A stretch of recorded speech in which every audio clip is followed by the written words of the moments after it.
Oke, Assalamualaikum warahmatullahi wabarakatuh. Perkenalkan, nama saya Naila Resa dengan NIM 191110-112. Pada kesempatan kali ini, saya akan mencoba untuk menyelesaikan soal terkait regresi linear sederhana. Nah, yang pertama kita lihat sudah di layar bahwa ada data terkait pemberian probiotik pada pakan dan juga laju pertumbuhan relatif pada ikan. Nah, untuk X-nya itu yang probiotik dan Y-nya itu laju pertumbuhan relatif. Yang pertama yang harus kita lakukan adalah mencari jumlah data per variabelnya atau N-nya.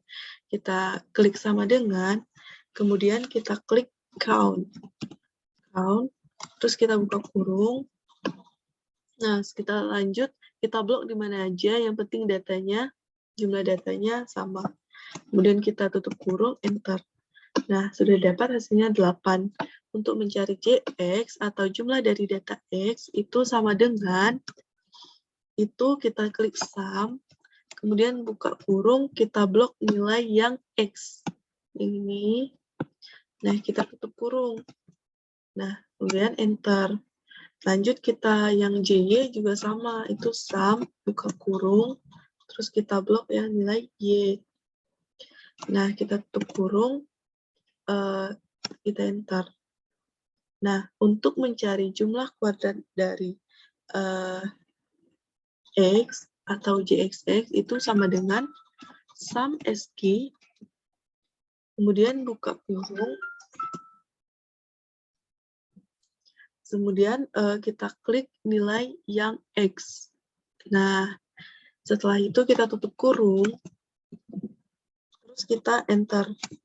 Begitu juga dengan yang JYY, sama dengan sum SQ, buka kurung, kita klik nilai yang Y, data Y, terus kita tutup kurung, terus enter.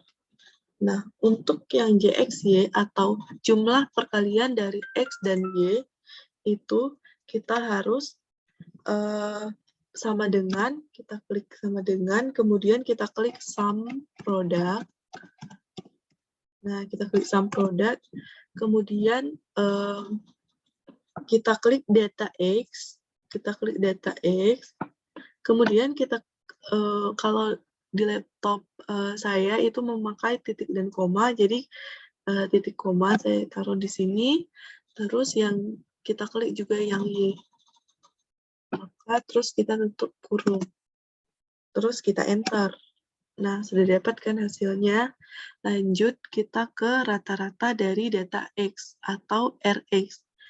Yang kita harus lakukan adalah sama dengan nilai Jx dibagi dengan N. Nilai Jx dibagi dengan N. Terus kita enter. Lanjut, begitu juga dengan rata-rata dari data Y atau Ry, itu nilai Jy dibagi dengan N, yang 8 ini. Enter. Nah, lanjut kita ke varian dari data X. Untuk varian dari data X, itu rumusnya sama dengan, terus kita buka kurung, terus kita klik JXX. Nilai dari JXX. Nah, kemudian kita kurangi dengan JX. Nilai JX yang ini. Nah, terus kita kalikan dengan JX lagi. Baru kita bagikan dengan data variabelnya, jumlah data variabel nih. Nah, baru kita tutup kurung, terus dibagi, buka kurung lagi, nilai dari data jumlah datanya yang 8, kita kurangi dengan 1. Kita tutup kurung, enter. Nah, kalau udah dapat hasilnya, kita lanjut ke S2Y atau varian dari data Y. Itu sama dengan, kita buka kurung, terus kita klik nilai yang JYY. Nah, nilai yang JYY, terus kita kurang dengan nilai JY. Baru kita kalikan dengan JY lagi. JY yang ini, baru kita bagikan dengan jumlah data yang 8 ini. Kita tutup kurung, terus kita bagi lagi, buka kurung, kita klik lagi nilai jumlah data nih, yang 8, terus dikurang dengan 1. Kita tutup kurung, enter. Nah, kalau udah dapat hasilnya, kita lanjut ke intercept dan konstanta dari X. Caranya, kita cari dulu yang nilai dari konstanta dari X yang B1 ini. Rumusnya itu adalah kita klik sama dengan, terus kita buka kurung, terus kita klik JXY, nilai dari JXY, kita kurangi. Nah, kita kurangi dengan nilai JX nih, JX yang ini. Mohon maaf, kita kurangi dengan nilai yang JY, baru kita kalikan dengan si JX. Si JX yang ini. Nah, kita lanjut dengan dibagi dengan data ini. Nah, setelah itu kita tutup kurung. Kalau udah kita tutup kurung, baru kita bagikan lagi. Buka kurung lagi. Kita klik nilai yang JXX, nilai JXX yang ini. Terus kita kurang dengan JX. JX yang ini. Dikalikan lagi nih dengan si JX. Baru kita bagi dengan data N. Nah, baru kita tutup kurung. Terus kita enter.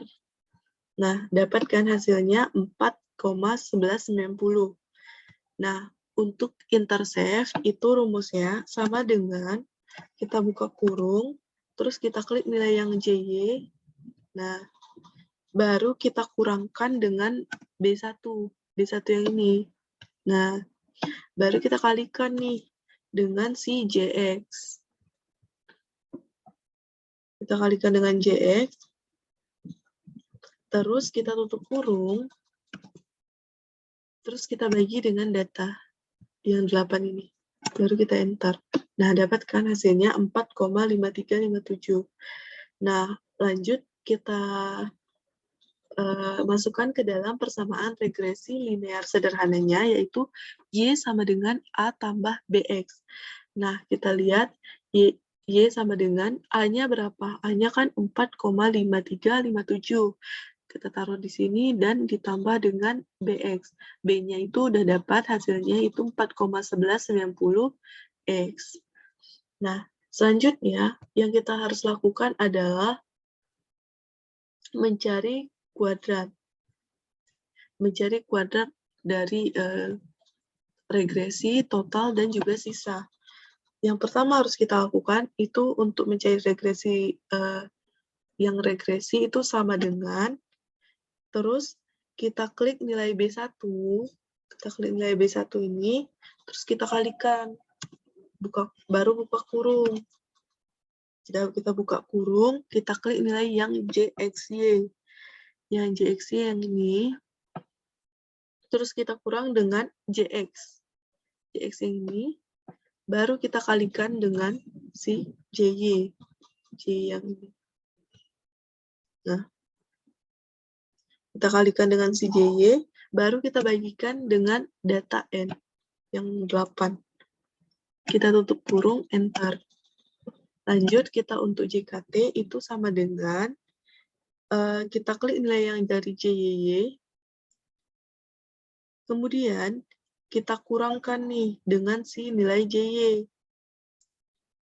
Kalau udah, kemudian kita kalikan dengan si JY lagi. Dah, baru kita bagikan dengan si data N. Setelah kita bagikan dengan data N, kita tutup kurung, terus kita enter. Nah, setelah itu kita lanjut ke JKS. Nah, kalau JKS itu kan sisa, berarti kita kurang. Berarti rumusnya itu sama dengan JKT dikurang JKR. Nah, baru kita enter. Nah, dapatkan hasilnya 425,1548. Nah, kita lanjut ke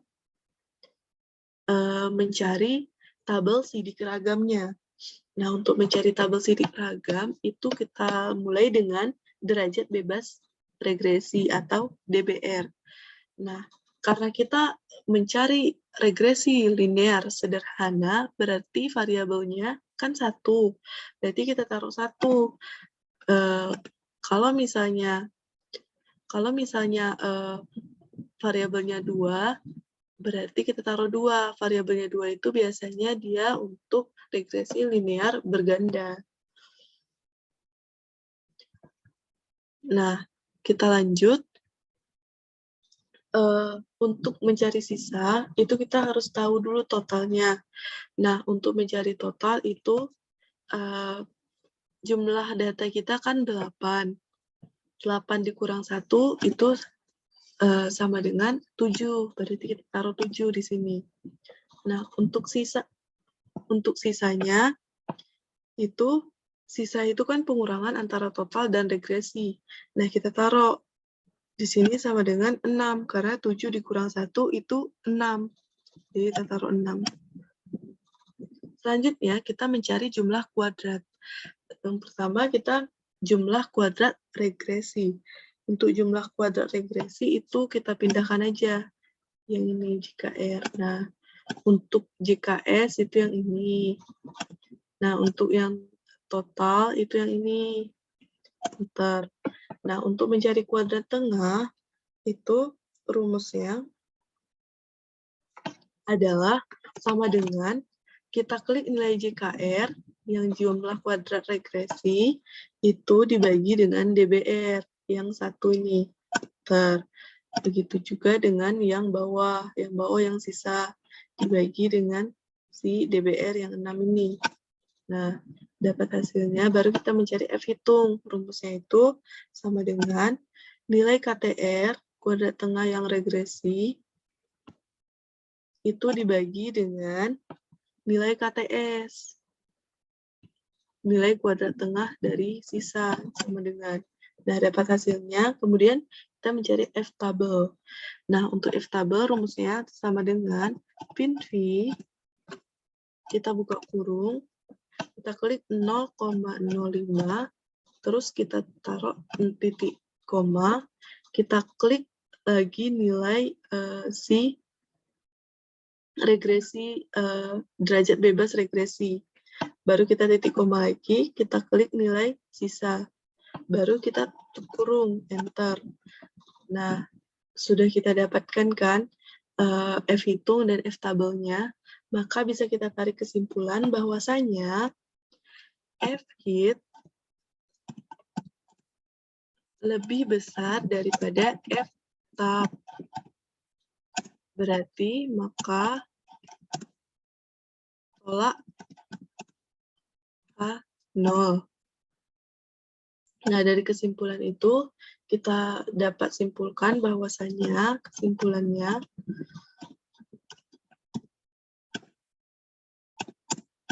yaitu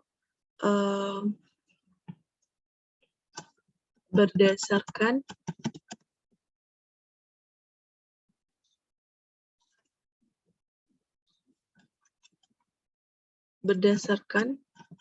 ketentuan terbukti bahwasanya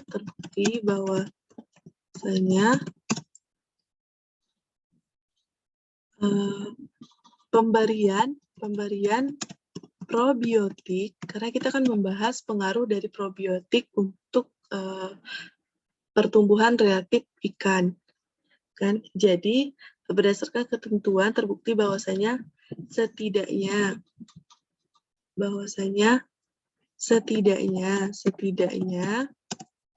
ada salah satu dari pemberian probiotik pada ikan berpengaruh nyata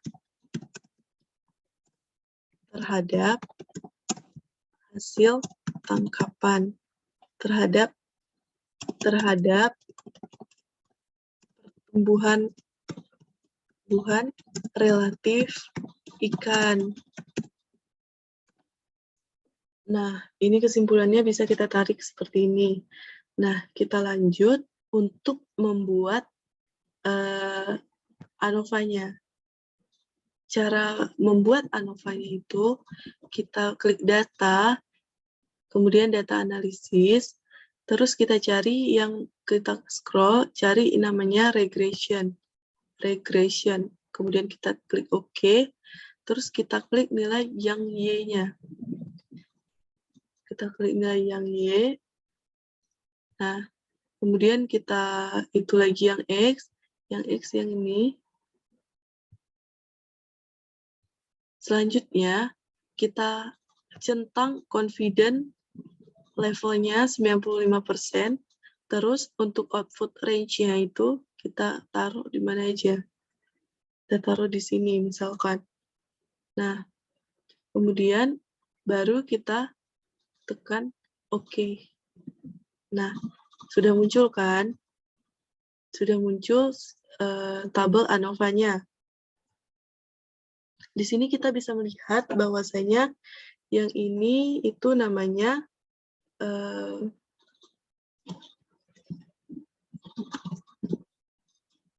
koefisien korelasi, dan ini namanya koefisien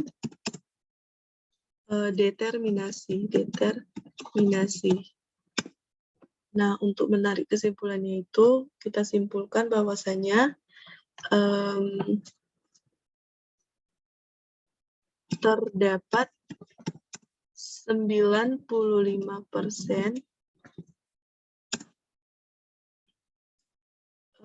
faktor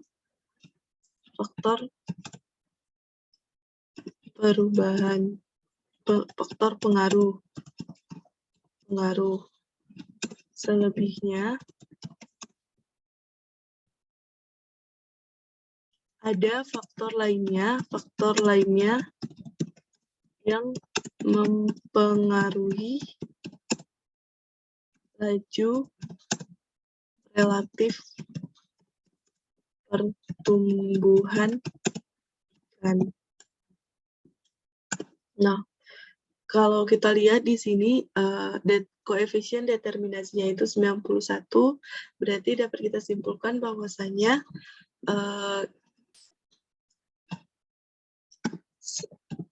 sangat berpengaruh atau sangat berpengaruh nyata. Nah, lanjut kita lihat di significance F-nya. Nah, untuk signifikan F-nya, di sini kan kita lihat 0,0000021 dan seterusnya. Itu berarti kan itu lebih kecil nih, lebih kecil dari 0,05. Nah, berarti dia ada pengaruh dari X,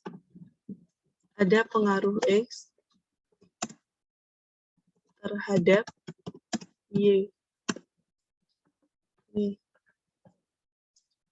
Nah, selanjutnya kita harus membuat tabel grafiknya. Untuk membuat tabel grafiknya, pertama yang harus kita lakukan adalah pergi ke insert. Nah, di insert kita mencari insert scatter.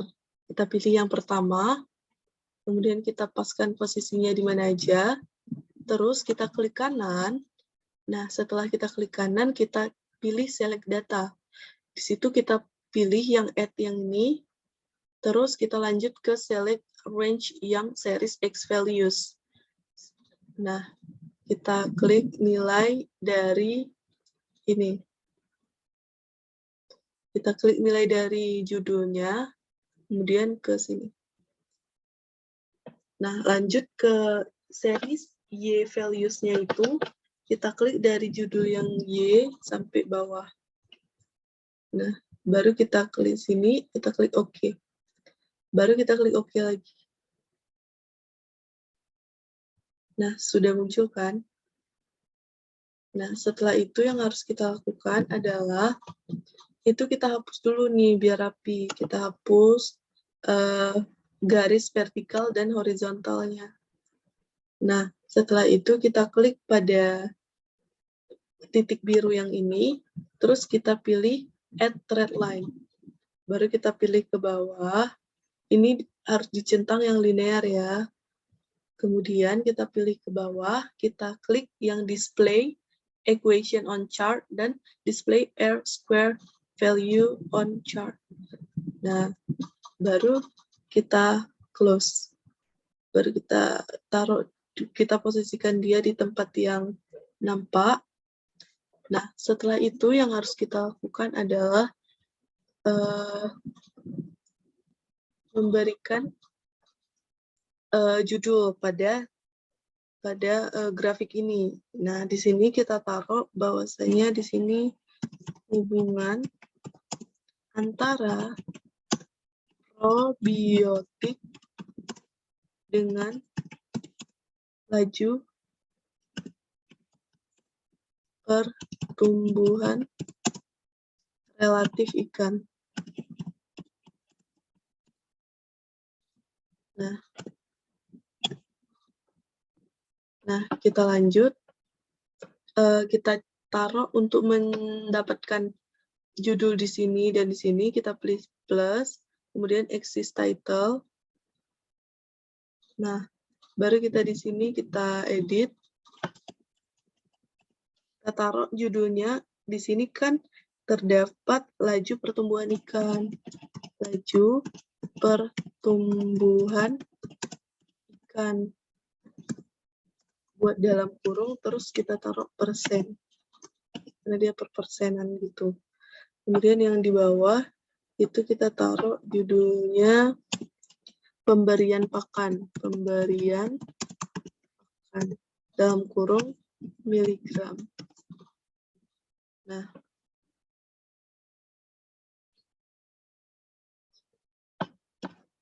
kita lanjut. Setelah kita lihat grafiknya, dapat ditarik kesimpulan bahwasanya semakin kemari semakin banyak pemberian pakan, maka laju pertumbuhan ikan juga semakin tinggi gitu. Berarti ada pengaruhnya terhadap pertumbuhan relatif ikan si probiotik ini.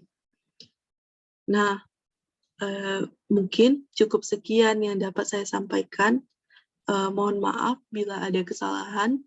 Wabillahi taufiq wal hidayah. Assalamualaikum warahmatullahi wabarakatuh.